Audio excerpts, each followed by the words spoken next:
Presidente, colegas, muito oportuno este pedido, porque eu praticamente tenho ele dentro da minha cabeça, a lei, né? A lei explica tudo para acessar no fundo. Porém, temos sim alguns casos, vereadora Rose, de pessoas que devem no fundo, mas todos esses assuntos, cada caso é um caso, são levados ao conselho. Ontem, por exemplo, numa reunião do conselho, que 2 agricultores vão ter a possibilidade de financiamento desses valores do fundo, tem também uma situação de família e todos os casos, vereadora Rose, eu tenho conhecimento, mas é muito importante essas respostas, porque logo aportará aqui na tribuna, enfim, o projeto de lei que tem relação forte com o fundo. Por que eu tenho conhecimento de causa? Porque desde lá atrás eu estou vendo também a possibilidade de no cadastro rural que possa talvez aqueles valores ir para o fundo.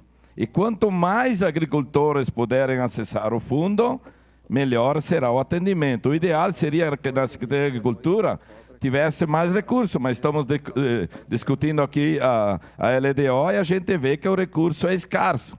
Então, muitas vezes, ele precisa do auxílio do fundo para poder atender melhor os agricultores. Então, essas respostas viraram uma boa hora, porque o projeto virá ter relação com o fundo, é um projeto bom, que tem mais incentivo aos agricultores, e, novamente, todos os casos de inadimplentes são levados a conhecimento e à discussão do fundo, do conselho. E o conselho, eu confio muito, estive há dias atrás, pelas pessoas que estão ali representando o conselho, que vão fazer os melhores e os certos encaminhamentos. Então, voto favorável para ter mais essa ferramenta, mas acredito que muito fácil, porque na lei, que inclusive tenho ela aqui, tudo isso é explicado. Só a questão dos inadimplentes e dos valores, não. Nunca questionei de valores, porque eu confio no conselho que me representa, voto favorável.